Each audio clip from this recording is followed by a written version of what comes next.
David Chow. So you know Brendan Morelli, friend trusted. David Chow, big organizer of many meetups, events, supporter of entrepreneurs and startups, and also GMIC conference coming up in San Francisco. I remember my first experience with him. It was Chinese conference in San Jose Convention Center, and I'm like, after yoga, I'm like, why I'm going to Chinese conference in San Jose Convention Center? Okay, why?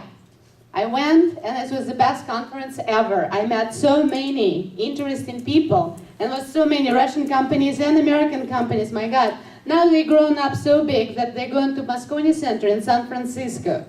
Okay, it's coming up in October.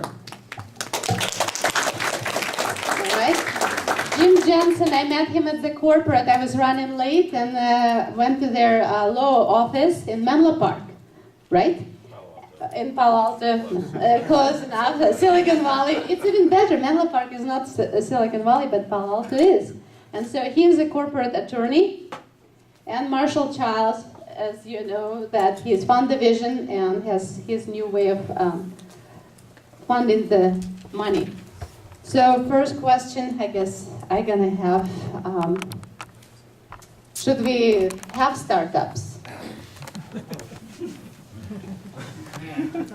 Because I found out that when I grew up, we didn't have PhD in entrepreneurship and innovation. We just go into the garage and make company happen. Right now, people have actually PhD in innovation and entrepreneurship. Doesn't mean that you have to have PhD, you have to have startups. So you have startup, maybe you will start. I mean, we're actually very blessed to be in the Silicon Valley because, you know, it really fosters that type of entrepreneurship. I mean, you know, I have friends that want to start something like in London, but that kind of environment is not there. So it's very difficult for them to get off the ground. You know, they don't have that much access to like VCs and things like that. Here we are, you know, we have all this, so it's very, you know, very helpful. Every second something happened. You breathe in, breathe out, something happened. Okay? And you're one of the best because you make things happen. You're here, you're not sleeping. I could be sleeping too. I have a show tonight to run, but what about David? What are you gonna say? Supporting all the startups too. Sure, so actually just a small correction. GMIC is not a Chinese conference. So I do have a team of 10 full-time working for me to run the conference, and only 3 were born in China, and we have Indian colleagues, we have Vietnamese, we have American guys, French lady, we have quite a diversified team here. And the last year, about 8% of attendees were from China, just a small, but we do have a strong presence from China, India, Brazil, and even Middle East, and some Russian as well. So it's quite a diversified international conference. So back to your question, startup pool. I believe startup pool is the best structure invented to speed up the process to bring innovative ideas and solutions into a large-scale production, and where the Silicon Valley is the best to do it. And now we come into an attorney. Okay, watch out. If you come to see him personally, it's going to cost you, what, about $500 an hour? I'm not sure, but very expensive. So here's your chance. The same question? Yes. So, you know, the startup community, I think, in the United States and elsewhere is what's growing jobs in this country. So I think it's an absolutely critical part of the ecosystem, and I think it's very important for this country, and I think other countries overall. I think Silicon Valley, you know, Brent mentioned this, is that Silicon Valley is really unique. I grew up in Utah, and I have a series that I'm trying to start kind of like this one, you know, copying my friend David and what he's doing here and trying to develop entrepreneurship in Utah. The reality is in a place like that, it's harder to start entrepreneurialism because failure is something that's a badge of defeat. And here it's not. It's like, okay, you failed one startup, you move on to another one. The other thing is that there's not money like there is here. So this is a unique environment to do startups, but I think it's very important across the United States that we foster entrepreneurialism and startups, and I think across the world as well. And Marshall Childs. I think what makes us unique is a country, is that we're a country founded on entrepreneurship. We're out in the middle of nowhere. We don't have any friends, and we were able to survive as a country. So it was inborn, and perhaps the greatest secret of our success has been the many, many cultures that contributed to the spirit that we have today. And today, I see again in this room. So it's a unique blend that happened of many thoughts and many minds going together. Has anybody seen the movie Tucker? Remember the Tucker movie? Okay, well, go watch it. An early World War II entrepreneur, guy that wouldn't quit. And it was a great story, but at his time, it was a lot more difficult to be an independent entrepreneur. Since that time, it's very easy to be that person.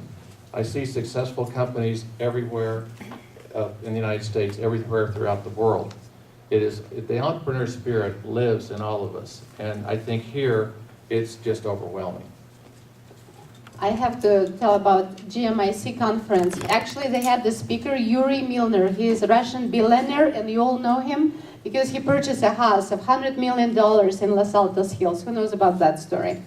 Who knows that it was down in price to $50 million? Okay. Don't have to worry about it because you save on taxes. You know, every year you have to pay taxes on the house. So he's saving $600,000 every year on that. And he's not selling anytime soon. So anyway, he hopefully would be another speaker at that event.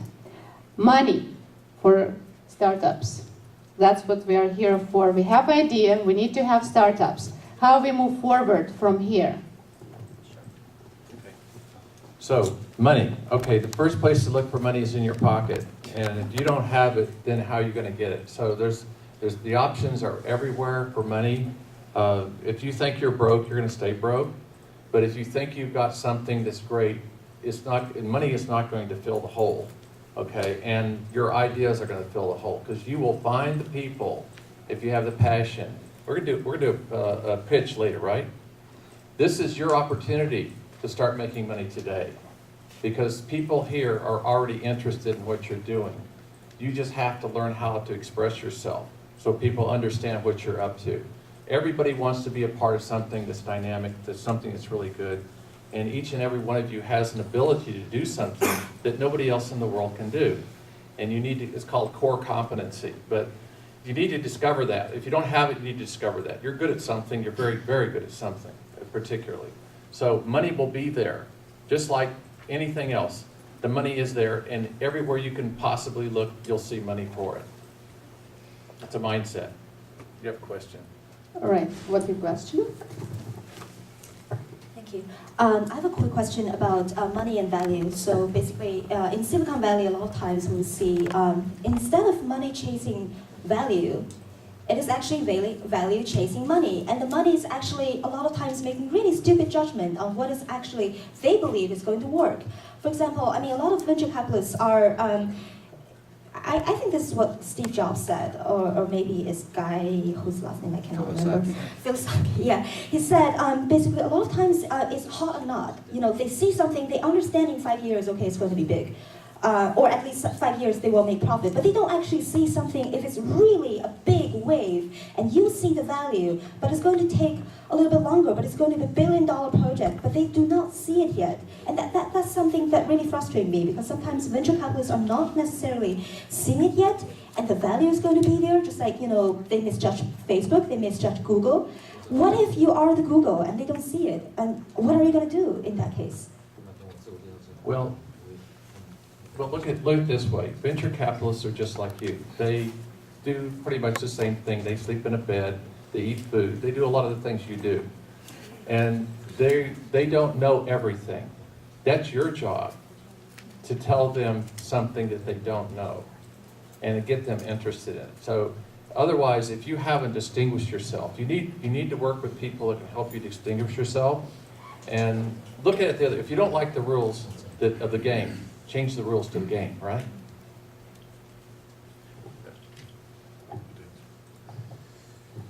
Sure. So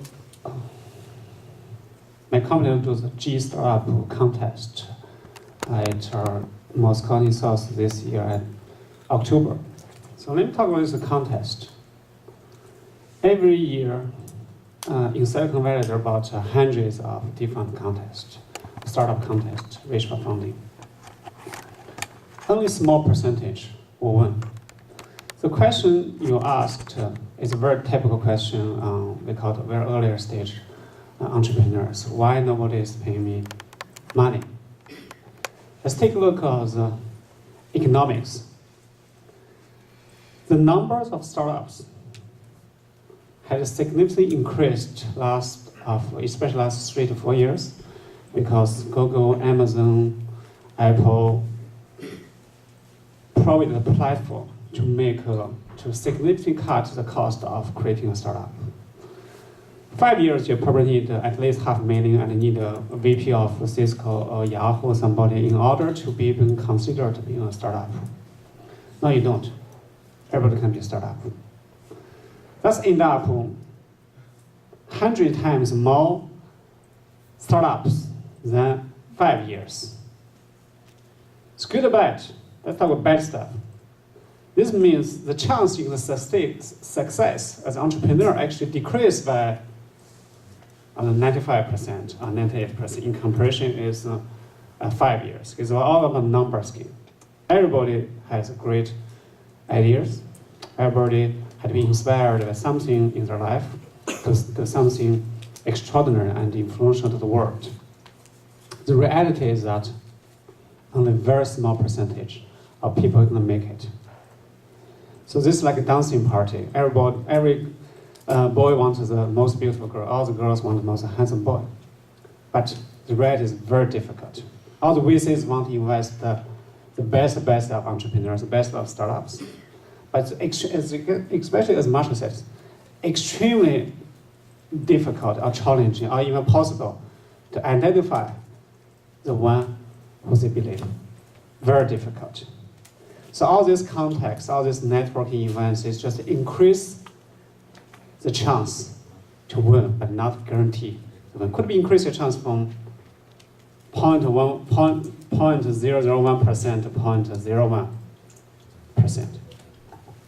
And of course, you have to practice how to speak up, how to look. I see a lot of companies from one event to another, they keep trying. And I see some companies, you see them once, and then you never see them again. How would you remember or know about them if they would not present here today?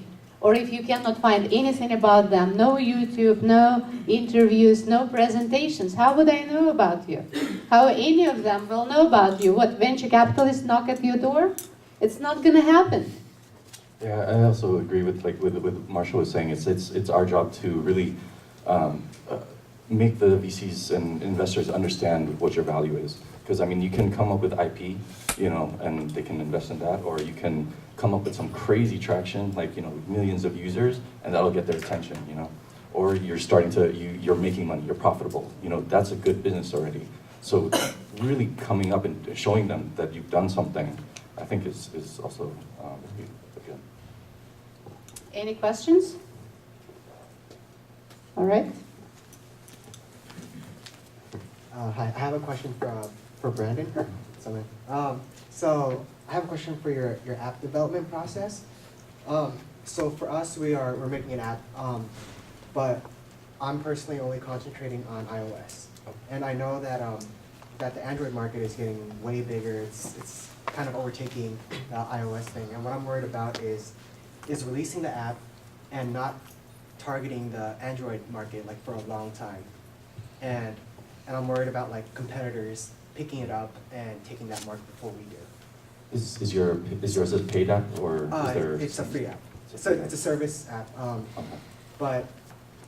But yeah, like I'm just. Because currently right now, 75% of like the market is still on iOS or people spending. Yeah. So I think that's a good start. The only issue with iOS first is the time it takes to get reviewed and approved. It's like a week and a half. So you need to come up with creative ways to iterate through that. That really hurt us in the beginning. And so we had to develop a whole framework around changing things on the fly without having to go through Apple. Oh, okay. So did you guys go native, or just, I'm just curious, did you guys do a native like language, or did you? We started out native, but then we had to end up doing a mixture of native and HTML5 together. Okay. I just wonder about your company. I didn't understand, is it only mobile or it's available on the laptop We started out mobile first, so iPhone was released in October, Android was in December, and we just released our web, so you can go to the website and do it last month. All right. I have a question for the lawyer. I'm sorry. Jim. Jim Jensen. Jim. Hi. So for early stage startups, right? I'm pretty sure you get this a lot. Like, what's the actual acceptance rate for deferred payments with startups, and how does that process go? Because I know a lot of companies want to incorporate, but sometimes they're way too expensive. And also, my other question with that is, what's better, an LLC or a C Delaware? Well, in terms of getting investors and putting them into your payment plan and whatnot. So that's actually a very common question that we get, and so those of you who don't know, the model in Silicon Valley, and it's really unique to Silicon Valley, it doesn't extend to LA or Seattle or other places, is that the corporate law firms here in Silicon Valley, like mine, Perkins Coie, we defer fees for startup companies because we realize that they don't have capital or they should really put their capital into development. And so we defer the legal fees but not the costs of out-of-pocket costs for until they get funding or some time period. And all the law firms are the same in this regard. So to your specific question is what's the criteria? It depends on the lawyer. Honestly, it's lawyer by lawyer. The lawyer makes the choice. The partner who you're talking with is the one, whether it's accepted or not. But the things that they are going to look for is your team working on it full time?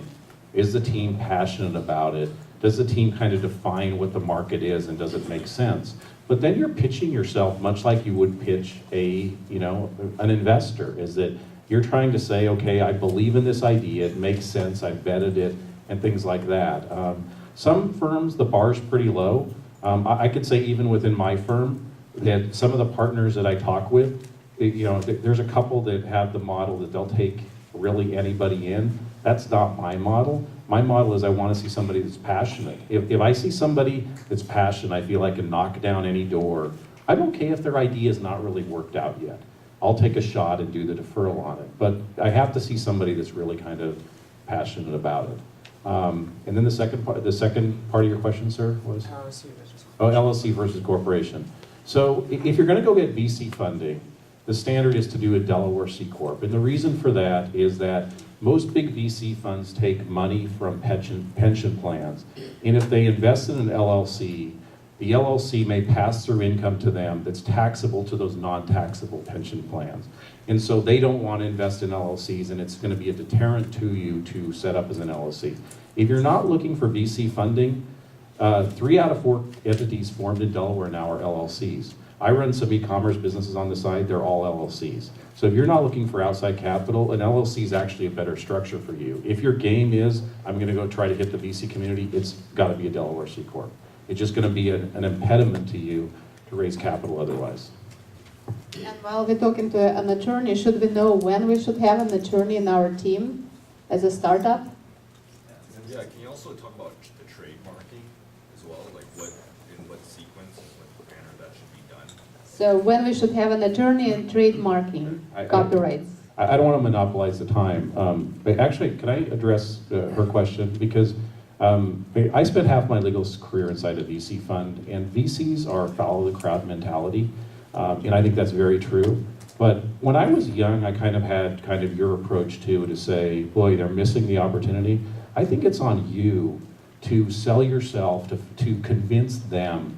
Don't see it as like a defeat, see it as a challenge. Like, how am I going to convince them that they're not seeing the opportunity? But it is a follow the crowd mentality. So is when to engage an attorney. There's no early time to engage an attorney. You can do it at any time. It doesn't really, it's never too early to talk, a good startup to talk to attorneys. And I think you should go find somebody that really fits your company and you feel comfortable with them. And there's great attorneys across the law firms in Silicon Valley. My firm, Perkins Coie, represents a ton of startups. At the same time, Cooley, Wilson, Gunderson, they're all good firms as well.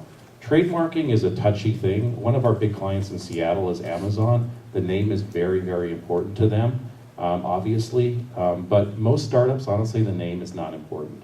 If you're a consumer-facing company, getting a trademark is more important. But the reality is, if you establish the name of your company in commerce and you're the first one to do it, you have protection on that anyhow, even if you don't file a trademark.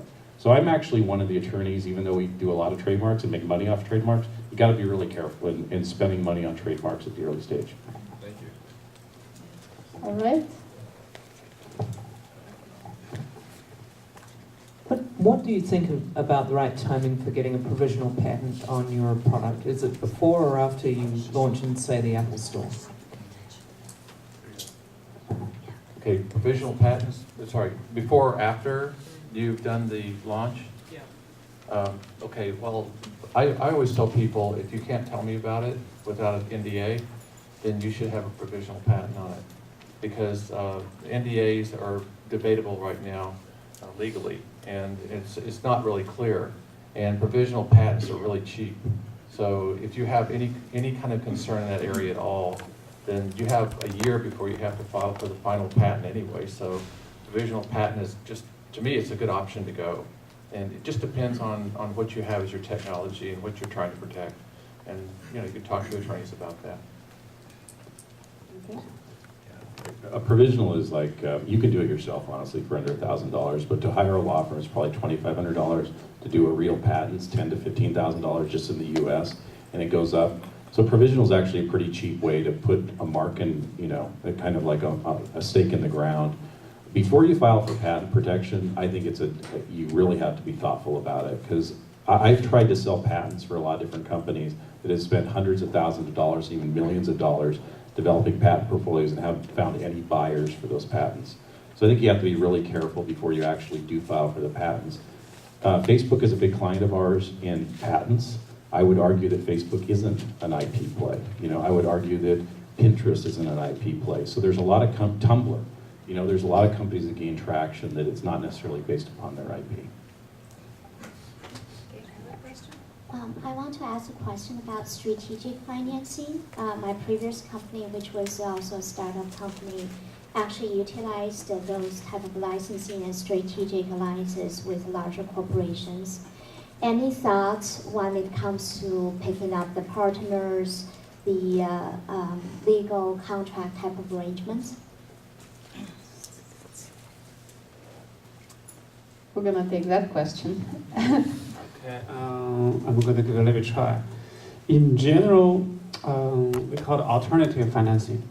Other than getting somebody, get investor, like a seed investor, angel investors, you can always go to your client or go to your partners, get money. There's two ways you get this money. One is that you ask them to provide a service with deferred payment.